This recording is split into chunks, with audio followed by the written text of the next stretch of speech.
நாங்கள் கள்ளக்குறிச்சியிலேருந்து வரோம். கள்ளக்குறிச்சிக்கு பக்கத்தில் மாடூர். 2016 வந்து ஐயா வந்து முத்தாம்பேட்டில் ஜெபம் வச்சுருந்தார். அங்கே வந்து எங்கள் பொண்ணு வந்து கிளாஸு டிஎன்பிசி கிளாஸ் போய்கிட்டு இருந்துச்சு அங்கே சேலத்துக்கு. அவங்க அப்பாவும் அவங்களும் போய் ஜெபம் பண்ணும்போது ஐயா சொன்னாராம், உனக்கு ரெட்டத்தனையான ஆசீர்வாதத்தை தருவார், அழுவாத போ அப்படின்னு சொன்னது. எங்கள் பொண்ணு குரூப் 4லேயும் பாஸ் பண்ணியிருந்தா, அந்த வருஷமே குரூப் 2லேயும் பாஸ் பண்ணிருந்துச்சு, லேப்லேயும் பாஸ் பண்ணிருந்துச்சு, விவோவுக்கும் பாஸ் பண்ணிருந்துச்சு. கர்த்தருடைய பரிசுத்த நாமத்துக்கு ஸ்தோத்திரம். நாங்கள் கோயம்புத்தூர்லேருந்து வரோம். எங்களுக்கு திருமணமாகி 5 ஆண்டுகள் வந்து குழந்தையே இல்லை.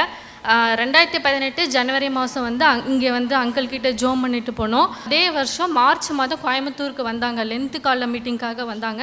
அப்போ அங்கேயே ஜோம் பண்ணோம். அப்போ சங்கீதம் 17-14 வசனத்தை வந்து வாக்குத்தத்தமாக கொடுத்தாங்க. அதை பிடிச்சு ஜோம் பண்ணோம், உபவாசத்தோடு காத்திருந்தோம். செப்டம்பர் மாதத்தில் எனக்கு கன்சீவாக இருக்க கர்த்தர் கிருபை செய்தார். ஏப்ரல் 10ஆம் தேதி இந்த குழந்தை டெலிவரி ஆகிறதுக்கு ஆண்டவர் செய்தார்.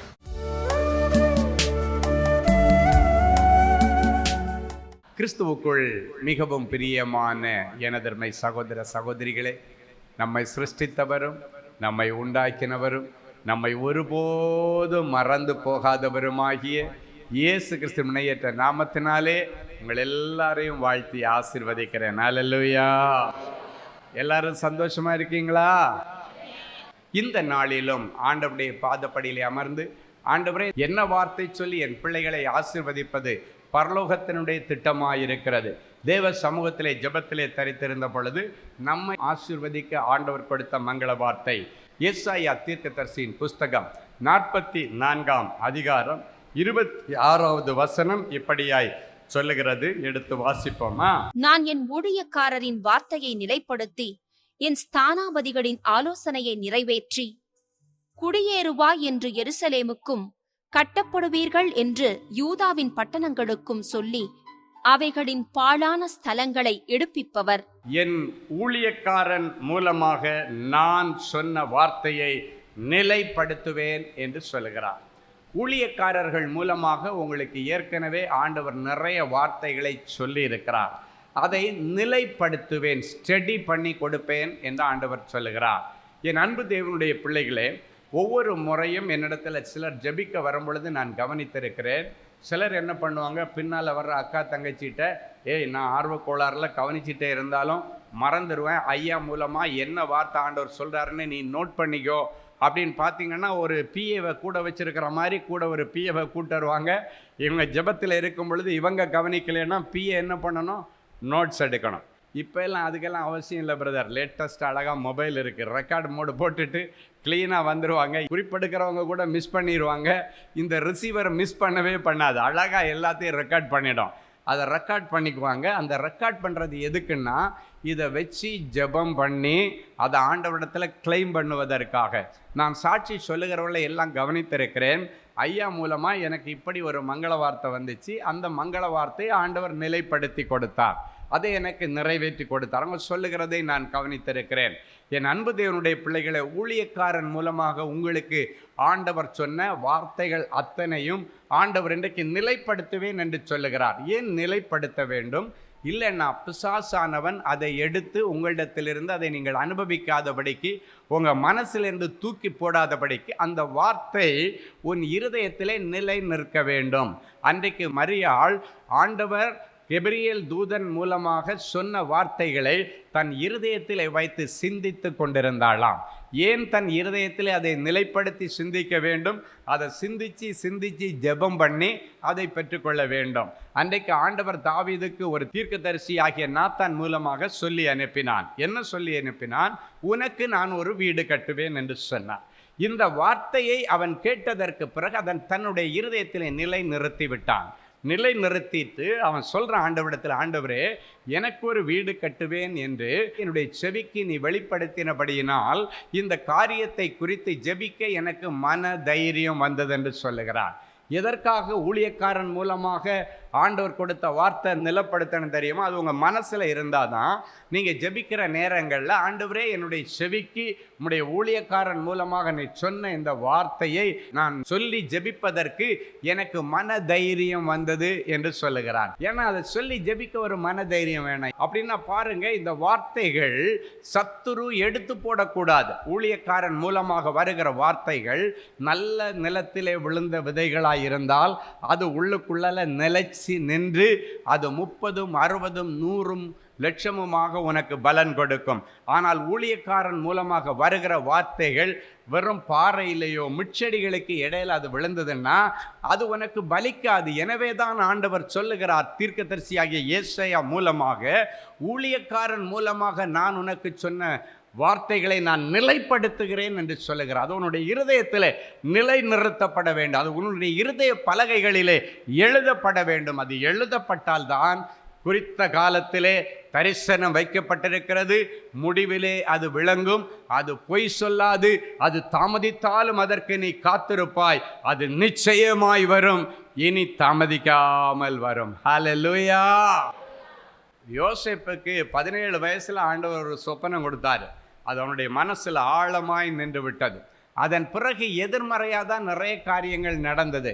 அவன் நினச்சி பார்க்காத அளவுக்கு அவனை தூக்கி குழியில் போட்டு கொலை செய்கிறதற்கு உடன் பிறந்த சொந்த சகோதரர்கள் எல்லாம் முயற்சித்தார்கள். ஆனால் அந்த வார்த்தை அவனுடைய இருதயத்திலே நிலை நிறுத்தப்பட்டபடியினாலே, ஆண்டவர் கொடுத்த தரிசனம் உள்ளுக்குள்ளால நின்றபடியினாலே, அது உயிருள்ளதாய் இருந்தபடியினாலே, அந்த வார்த்தை அந்த தரிசனம் ஒரு நாள் நிறைவேறுவதற்காகவே அவர்களுடைய சகோதரர்களில் ஒருவனுக்கு ஆண்டவர் பண ஆசையை கொடுக்கிறார்.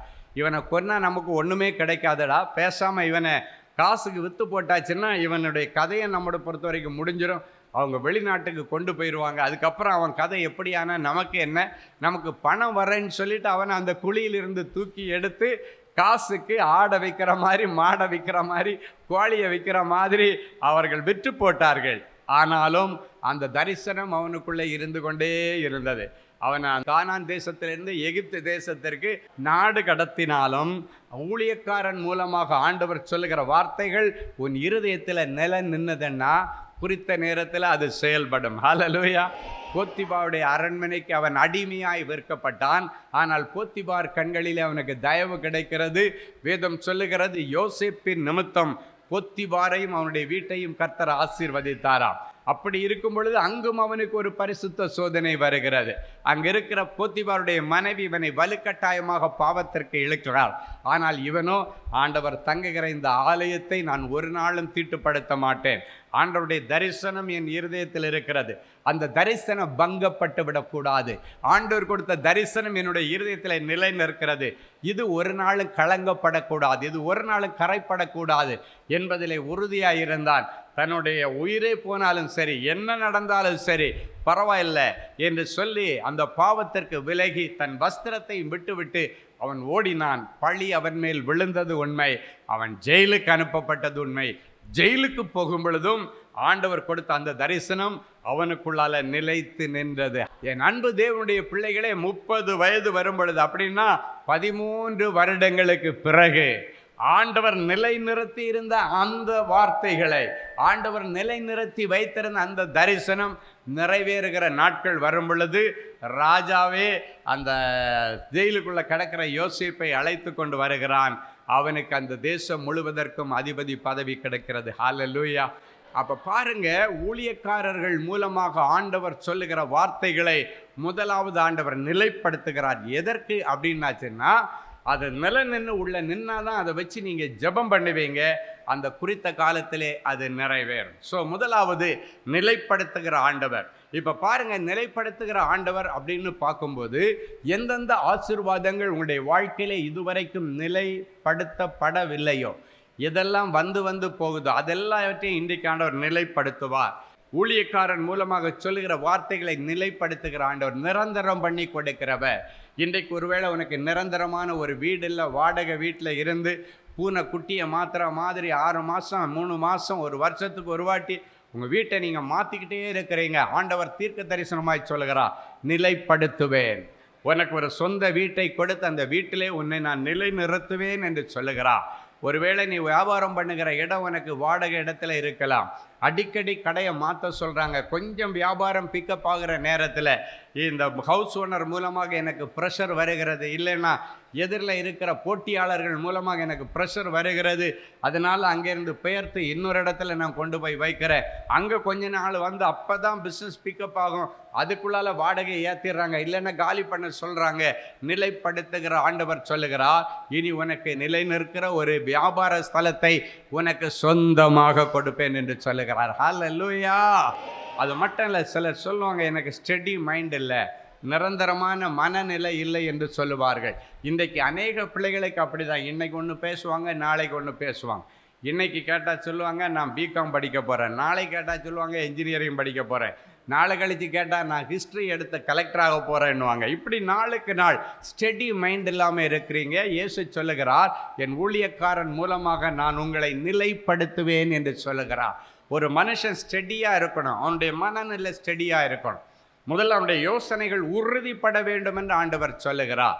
எதெல்லாம் நிலை நிற்கலை, உன்னுடைய செல்வங்கள் வரது போகுது. சிலர் சொல்லுவாங்க பொத்தல் பையில் போடப்பட்ட நாணயங்கள் மாதிரி வருமானம் வர்றதும் தெரியல, போகிறதும் தெரியல, ஒன்றுமே நிற்க மாட்டேங்குது, தங்க மாட்டேங்குது. இன்றைக்கு கர்த்தர் சொல்லுகிறார், நீதிமானுடைய சிரசிலே ஆசீர்வாதம் நிலை நிற்கும் என்று சொல்லுகிறார், தங்கும் என்று சொல்லுகிறார். அப்படின்னு அவனுடைய வருமானமும் இனி தங்கும், இனி 4 காசு சேமிப்பீங்க, கர்த்தர் உங்களுக்கு பெரிய காரியங்களை செய்வார், நிலைப்படும் என்று ஆண்டவர் சொல்கிறார். அழகாக சொல்லப்படுகிறது. எடுத்து வாசிங்க, ஏசாயா 65:8 எடுத்து வாசிங்க பார்க்கலாம். ஒரு திராட்சை குலையில் ரசம் காணப்படும் பொழுது அதை அழிக்காது, அதிலே ஆசீர்வாதம் உண்டு என்று சொல்லுகிறபடி நான் என் ஊழியக்காரன் நிமித்தம் இனி அதை அழிக்காதபடி செய்து அதை நிலைநிறுத்துவேன் என்று ஆண்டவர் சொல்லுகிறார். என் ஊழியக்காரன் நிமித்தம் திராட்சை கொலையில் ரசம் இருக்குது, ஆனால் அது அழிந்துகிட்டே இருக்கு. அந்த ரசம் என்கிற ஆசீர்வாதம் அழிந்து கொண்டே இருக்கிறது. ஆண்டவர் என்ன சொல்லுகிறார்,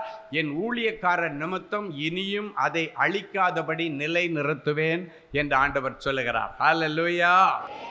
ஒரு முறை ஒரு வாலிப மகள், அவளுக்கு கிட்டத்தட்ட 15 வருஷத்துக்கு மேலே தான், குழந்தை தங்களை ரொம்ப பிரயாசப்படுறாங்க. IVF IUV என்னென்னமோ காரியங்களை அவங்க செய்து பார்த்தாங்க, முயற்சிகள் எடுத்தாங்க, அது கலைஞ்சிக்கிட்டே இருக்குது. இந்த சகோதரி வந்து சொல்கிறாங்க, எனக்கு கற்பம் நிலை நிற்கலை, அது தங்கலை, கலைஞ்சிக்கிட்டே இருக்குது. 6 மாதம் 3 மாதம் 45 நாள் 30 நாள் கலைஞ்சிக்கிட்டே இருக்குது, எனக்கு ஒரு ஆசீர்வாதமான பிள்ளை தங்கவில்லை என்று சொன்னார்கள். அந்த மகளுக்காக ஜெபிக்கும் பொழுது தான் இந்த வசனத்தை அதுக்கு முன்னால் எவ்வளவோ முறை நான் வாசிச்சிருக்கிறேன், அது எனக்கு அதனுடைய ஆழம் தெரியவில்லை. ஆனால் டக்குன்னு அந்த மகளுக்காக வேதத்தை திறந்து என்ன வார்த்தை கொடுக்கிறதுன்னு பார்க்கும் பொழுது இந்த வசனத்தை கொடுத்தா. என்ன கொடுக்கிறார், திராட்சை குலையில் ரசம் காணப்படும் பொழுது அதை அழிக்காது. ரசம் என்று சொல்லக்கூடியது ஆசீர்வாதமான பிள்ளைக்கு அடையாளம். திராட்சை தோட்டம் என்று சொல்லக்கூடிய குடும்ப வாழ்க்கைக்கு அடையாளம். வேதம் சொல்லுகிறது, இஸ்ரவேல் வம்சமே கர்த்தருடைய திராட்சை தோட்டம். அப்படின்னா திராட்சை செடிகள்னா நம்ம தான், நமக்குள்ளால உருவாகிற ஆசீர்வாதமான பிள்ளைத்தான் அந்த திராட்சை பழத்தில் இருக்கிற ரசம். ஆண்டவர் சொன்னார், இந்த திராட்சை குலையிலே இருக்கிற திராட்சை ரசம் அழிந்து கொண்டே இருக்கிறது, அப்பப்ப கன்சீவ் ஆகுது, அந்த ஆசீர்வாதம் அழிந்து கொண்டிருக்கிறது. சொல்லிட்டு ஆண்டவர் சொல்லுகிறார், என் ஊழியக்கார நிமித்தம் இனியும் அதை அழிக்காதபடி செய்வேன். ஊழியக்கார நிமித்தம் அழகா சொல்லுகிறார். ஆண்டவரே, இந்த வார்த்தையின்படி நான் உம்மிடத்தில் ஜெபிக்கிறேன், உம்முடைய ஊழியக்காரனாய் ஜெபிக்கிறேன், அடிமையின் நிமித்தம் இனியும் இந்த பிள்ளையுடைய ரசம் அழிந்துவிடக்கூடாது. இதை சொல்லிட்டு இருக்கும் பொழுதே அவளுக்குள் இருந்து ஒரு அசுத்த ஆவி பேசுகிறது. நான் 15 வருஷமாக உள்ள உட்கார்ந்து அவளுடைய கரு முட்டைகள் எல்லாம் சாப்பிட்டுட்டே இருக்கிறேன், நீ சொன்ன உடனே நான் போயிடுவேன். நான் வசனம் சொல்லி ஜெபித்து கொண்டிருக்கும் பொழுது அது பேசுது. ஏன்னா வசனத்துக்கு மட்டும்தான் அது நடுங்கும். அவ்வளவு நாளும் உள்ள பதுங்கி இருந்த அந்த அசுத்தாவி, அவளுக்கு அசுத்தாவியுடைய அலக்களிப்பு வெளியே தெரியவே இல்லை. அப்படி ஒரு அசுத்தாவி அவளுக்குள்ளால குடியிருக்கிறது என்பது அவளுக்கு தெரியாது. 15 வருஷமா உள்ள இருக்குது. அது பேசுது, நான் 15 வருஷமா இவளுடைய கற்பப்பையில உட்கார்ந்து முட்டைகளை சாப்பிட்டுட்டே இருக்கிறேன், நீ சொன்ன உடனே போயிடுவனா அப்படின்னு கேட்குது. நான் சொன்னேன், இந்த வசனத்தின்படி நான் உனக்கு கட்டளையிடுகிறேன், ஊழியக்காரன் நிமித்தம் என் பிள்ளையுடைய ரசத்தை அழிக்காதபடி வெளியே போய் இயேசுவின் நாமத்திலே சொன்னதான் உண்டு. அந்த மகள் சுருண்டு விழுந்தாள். அவங்க தாயார் சொல்றாங்க, இத்தனை வருஷம் இவளுக்குள்ளால இப்படி ஒரு ஆவி இருக்கிறது எங்களுக்கு தெரியவே தெரியாது. நல்ல ஆலயத்துக்கு போகிறா, ஜபிக்கிறா, எல்லாம் இருக்குது. ஆனால் இப்படி பதுங்கி இருக்கிற ஒரு ஆவி இருக்கிறது தெரியவே தெரியும். எப்போ அது வெளியே காட்டுச்சு தெரியுமா? வசனம். ஆண்டவர் வசனத்தை கொண்டுதான் பிசாசை ஜெயித்தார். வசனத்தை கொண்டுதான் உலகம், மாமிசம், பிசாசு நம்ம ஜெயிக்க முடியும். அந்த வசனம் வந்த உடனே அதில் உள்ள இருக்க முடியல. ஊழியக்கார நிமித்தம் அழிக்காதபடி செய்வேன் என்று சொல்லி முடித்த உடனடியாக அது அலறினது. ஏன்னா அது அழித்து கொண்டிருக்கிற ஒரு ஆவி. அந்த பிள்ளைக்குள் இருக்கிற எல்லா கரு முட்டைகளை அழித்து அந்த பிள்ளையுடைய கற்பம் நிலைக்காதபடி செய்கிற ஆவிகள். ஆனால் ஆண்டவர் இந்த வசனத்திற்கு பிறகு அந்த கற்பத்தை நிலைநிறுத்தினார். குறித்த காலத்திலே அழகான பிள்ளையை பெற்றெடுக்க கர்த்தர் உதவி செய்தார். அப்ப நிலைப்படுத்துகிற ஆண்டவர். இரண்டாவது, நிறைவேற்றுகிற ஆண்டவர். எடுத்து வாசிங்க, சங்கீதம் 20:4 வாசிக்கலாமா? அவர் உமது மன விருப்பத்தின்படி உமக்கு தந்தருளி உமது ஆலோசனைகளை எல்லாம் நிறைவேற்றுவார். இன்னைக்கு உங்க மனசுல எதெல்லாம் விரும்பி வந்திருக்கிறீங்களோ, நீங்கள் தேடி வந்திருக்கிற இயேசு சொல்லுகிறார், உன் மன விருப்பத்தின்படி உனக்கு தந்தருளி உன் ஆலோசனைகளை எல்லாம் நிறைவேற்றுவேன். இதுவரைக்கும் நிறைவேறாத உன்னுடைய நீண்ட நாள் ஆசைகளும் ஏக்கங்களும் உன்னுடைய ஆலோசனைகளும் நீ எதிர்பார்த்து கொண்டிருக்கிற காரியங்களும் இனி ஆண்டவருடைய கிருபையினாலே நிறைவேற்றுவேன். ஆண்டவர் சொல்லுகிறார், என் ஸ்தானாதிபதியின் நிமித்தம் அவைகளை நிறைவேற்றுவேன் என்று சொல்லுகிறார். இன்றைக்கு ஸ்தானாதிபதி மூலமாக நிறைவேற்றுகிற அபிஷேகத்தை கர்த்தர் இன்றைக்கு உங்கள் சிரசிலே வைக்கிறார். முதலாவது ஆண்டவர் வாயினால் சொல்லுவார், அதன் பிறகு கரத்தினால் நிறைவேற்றுவார். ஆண்டவர் வாயினால் சொன்ன வார்த்தைகள் எதெல்லாம் உனக்கு இன்னும் நிறைவேறலை. கவர்மெண்ட் ஜாப் தருவேன்னு சொன்னாரா? ஆண்டவர் கண்டிப்பாக நிறைவேற்றுவார். பேங்கில் வேலை தருவேன்னு சொன்னாரா? கண்டிப்பாக நிறைவேற்றுவார். நீ 3 முறை பேங்க் எக்ஸாம் எழுதி ஃபெயிலாக இருக்கலாம், 4 முறை டிஎன்பிஎஸ்சி எழுதி ஃபெயிலாக இருக்கலாம், 5 முறை டிஆர்பி எழுதி இருக்கலாம், டெட் எழுதி இருக்கலாம், ஃபெயிலியராக இருக்கலாம். ஆனால் ஆண்டவர் சொல்கிறார், நான் நிறைவேற்றுவேன் என்று சொல்லுகிறார். நான் உனக்கு வார்த்தை கொடுத்துட்டேன்னா கண்டிப்பாக நிறைவேற்றுவேன். என் அன்பு தேவனுடைய பிள்ளைகளை, நெடுங்காலம் காத்திருத்தல் இருதயத்தை இளைக்க பண்ணும். விரும்பினது வரும்போது ஜீவ விருட்சம் போல இருக்குமா? ஆமென். சில நேரங்களில் நீங்கள் யோசிப்பீங்க, ஏன் ஆண்டவர் காலம் தாழ்த்துகிறார், ஏன் இன்னும் நிறைவேற்ற மாட்டேன்றார், வார்த்தை கொடுத்துட்டார, நான் நிறைவேறன்னு காத்திருக்கிறேன்னு ஏன் எனக்கு நிறைவேறலை? சில நேரங்களில் ஆண்டவர் அதை கொடுப்பதற்கு முன்பாக அதை தக்க வைத்து கொள்ளுவதற்கு உங்களை பக்குவப்படுத்துவார். நீங்கள் பக்குவப்பட்டுட்டீங்கன்னு ஆண்டவருக்கு ப்ரூவ் பண்ணணும். நீங்கள் ரொம்ப மெச்சுவார்டாக நடந்துக்கிறீங்க, ரொம்ப நல்லபடியாக இந்த ஆண்டவர் கொடுத்த ஆசீர்வாதத்தை நீங்கள் தக்க வச்சு கொள்ளுவீங்கன்றதை ஆண்டவருக்கு நீங்கள் ப்ரூவ் பண்ணணும். என்னுடைய கடந்து வந்த பாதையை திரும்பி பார்க்கும்போது கிட்டத்தட்ட 18 வயசில் நான் சென்னை பட்டணத்துக்கு வந்தேன். ஹோட்டலில் பிளேட்டு கழுவி, டேபிள் தொடச்சி, கிளீனராக இருந்து, அதன் பிறகு மெக்கானிக் ஷெட்டில் மெக்கானிக்காக இருந்து, அதன் பிறகு ஒரு டிரைவராகி, டாக்ஸி டிரைவராக பல வருஷங்கள் சென்னையில் ஓடி கஷ்டப்பட்டு அப்படி தான் என்னுடைய காலங்கள் ஓடினது. ஒரு குறிப்பிட்ட காலம் வரைக்கும் ஒரு ஆசீர்வாதத்தை பார்க்க முடியலை. புட்டமிடுகிறதுக்கு மேலே புட்டமிடுகிறார். 4 சகோதரிகள் திருமணம் பண்ணி கொடுக்கணும். அந்த திருமண வயதில் சகோதரிகள் வளர்ந்துட்டு இருக்கிறாங்க. நிறைய நெருக்கடிகள், பிரச்சனை. அப்பா சின்ன வயசில் இறந்து போயிட்டாரு. எல்லா பொறுப்புகளையும் நான் எடுக்க வேண்டிய சூழ்நிலை. இப்படிப்பட்ட சூழ்நிலையில் ரொம்ப நெருக்கப்பட்ட, சென்னையில் அவமானப்படுத்தப்பட்ட அத்தனை கஷ்டங்களும் எனக்கு தெரியும். ஆனால் ஒரு குறிப்பிட்ட நாட்களுக்கு பிறகுதான் கர்த்தர் என்னை உயர்த்த ஆரம்பித்தார். திடீர்னு ஆண்டவர், நான் வேலை கேட்டு போகிற இடத்துல என்னை ஒரு முதலாளியாக, ஒரு ட்ராவல்ஸுக்கு முதலாளியாக, எங்கேயாவது வேலை கேட்டு போகிற இடத்துல வேலை செய்யாதடா நான் ஒன்றை முதலாளி ஆக்குவேன்னு யாராவது சொல்லுவாங்களா? என் வாழ்க்கையில் ஆண்டவர் செய்தார். ஹல்லேலூயா. நீ முதலாளியாருடான்னு சொல்லி அழகாக அவர் ஒரு பெயிண்டரை கூப்பிட்டு ஒரு போர்டை பண்ணி, ஸ்டீஃபன் கேப்ஸ் அப்படின்னு சொல்லி முதல்ல எனக்குன்னு ஒரு கம்பெனி, ஒரு ஓனரிடத்தில் வேலை கேட்க போகும் பொழுது ஆண்டவர் கொடுத்தார். ஹல்லேலூயா. என் அன்பு தேவனுடைய பிள்ளைகளை, அதன் பிறகு நல்ல ட்ராவல்ஸு, நல்ல பிஸ்னஸ், அதன் பிறகு car business, car buying selling. அன்னைக்கு ஆண்டவர் தூக்க ஆரம்பித்தது தான் இன்னைக்கு வரைக்கும் தூக்கிக்கிட்டே இருக்கார். ஹல்லேலூயா. நல்லா வளர்ந்ததுக்கு அப்புறம் தான் ஆண்டவர்கிட்ட கேட்டேன், ஆண்டவரே, இத்தனை பாடுகளுக்கு பிறகு, கிட்டத்தட்ட 20 வருஷம் போராட்டத்துக்கு பிறகுதான் என்னை கொஞ்சம் தூக்கி விட்டீங்க. இதை கொஞ்சம் முன்னாலே நீங்கள் பண்ணியிருந்தா இன்னும் நிறைய நல்லது செய்திருப்பனே என்று கேட்கும் பொழுது ஆண்டவர் சொன்னார், இதுக்கு முன்னால் நான் உன்னை தூக்கி விட்டிருந்தா உனக்கு அனுபவம் இருக்காது, நான் கொடுத்த ஆசீர்வாதங்களை எல்லாம் நீ தொலைத்து போட்டிருப்பாய். அடி மேலே அடி கொடுத்து கஷ்டப்படுத்தி உன்னை உருவாக்கினேன். அதன் பிறகு உனக்கு கொடுத்ததுனால தான்டா இன்னைக்கு உனக்கு கொடுத்ததை அழகாக வச்சு நீ என்ஜாய் பண்ண, உனக்கு பக்குவம் இருக்கிறது என்று சொன்னார். ஹல்லேலூயா. சில நேரங்களில் சில காரியங்கள் நடக்கும் பொழுது நமக்கு புரியாது. அதன் பிறகு அதனுடைய நிறைவேறுதல் வரும் பொழுது தான், ஓ இதெல்லாம் பழைய திட்டம், ஆண்டவர் போயிட்டு இருக்கிற அனாதி திட்டம் என்பதை அதன் பிறகு தான் நம்ம புரிந்து கொள்ள முடியும். எனவே ஆண்டவர் எது அனுமதிச்சாலோ ஸ்தோத்திர ஆண்டவரே நீங்கள் ஏற்றுக்கொள்ளணும். ஹல்லேலூயா. என் அன்பு தேவனுடைய பிள்ளைகளே, நல்ல தேவ செய்தியை கேட்டீர்கள். நல்ல அருமையான மகிமையான சாட்சிகளையும் பார்த்தீர்கள். உங்களுக்கு ரொம்ப பிரயோஜனமாக இருந்திருக்கும் என்று நான் கர்த்தருக்குள் விசுவாசிக்கிறேன். கண்களை மூடி தேவ சமூகத்தை நோக்கி பார்ப்போம். எங்களை அருமையாய் நேசித்து வழிநடத்துகிற எங்கள் அன்பான நல்ல ஆண்டவரே, உமக்கு நன்றி.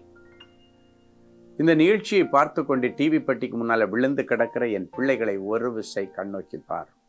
யோபுவை போல எனக்கு எப்பொழுது மாறுதல் உண்டாகும் என்று ஏங்கிக் கொண்டிருக்கிற பிள்ளைகள் அத்தனை பேரையும் உம்முடைய கரத்தில் ஒப்பு கொடுக்கிறோம்.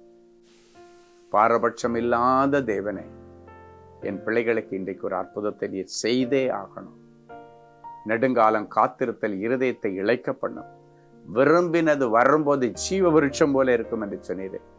இவர்கள் விரும்பி நீண்ட நாளாய் எதிர்பார்த்து கொண்டிருக்கிற வேலையா இருக்கலாம், திருமண காரியமா இருக்கலாம், சொந்த வீடா இருக்கலாம், பிள்ளை செல்வமா இருக்கலாம், ப்ரொமோஷனா இருக்கலாம், இன்கிரிமெண்டா இருக்கலாம், வெளிதேச பயணமா இருக்கலாம், எதுவா இருந்தாலும் ஆண்டவர் இன்றைக்கு எங்கள் ஜெபத்தை கேட்டு என் பிள்ளைகளுக்கு அற்புதத்தை செய்து இன்றைக்கு எங்கள் ஜெபத்தை கேட்டு இவர்கள் மனம் விரும்பினது எல்லாம் என் பிள்ளைகளுக்கு கொடுத்து இவர்களை கனம் போனும். நிறைய நல்ல சாட்சிகளை என் பிள்ளைகளிடத்திலிருந்து நாங்கள் கேட்கட்டும். சரீரத்தில் பலவீனத்தோடு கிடக்கிற பிள்ளைகள், என்னால் எழும்பி நடக்க முடியலை, எழும்பி உட்கார முடியலை, எனக்கு மீட்டிங் போகணுன்னு ஆசை தான், ஆனால் என்னால் நடக்க முடியலை, என்னால் உட்கார முடியாது என்று சொல்லுகிற பிள்ளைகளை ஆண்டவர் காண்டாமிருகத்தின் பலனை கொடுத்து அன்பரின் பாதத்தில் கூட்டத்தில் வந்து சாட்சி சொல்லவும் அந்த கூட்டத்தில் கலந்து கொள்ளவும் கர்த்தர் அனுக்கிரகம் பண்ணி இயேசுவின் மூலம் பிதாவே. ஆமென். கிறிஸ்துவுக்குள் அன்பானவர்களே, ஆண்டவராகிய இயேசு கிறிஸ்துவின் இனிய நாமத்தில் அன்பின் வாழ்த்துக்கள்.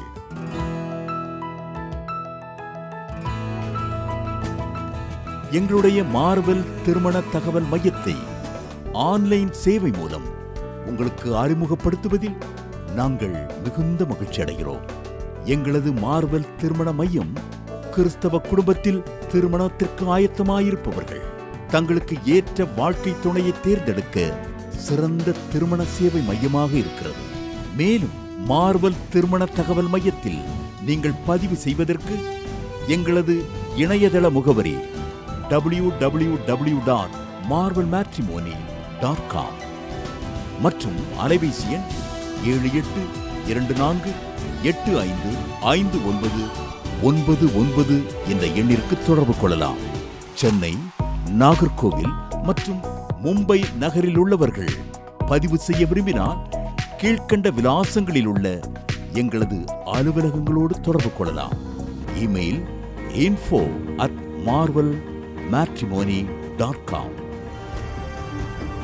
ஆண்டவர் தாமே உங்களை அளவில்லாமல் ஆசீர்வதிப்பாராக.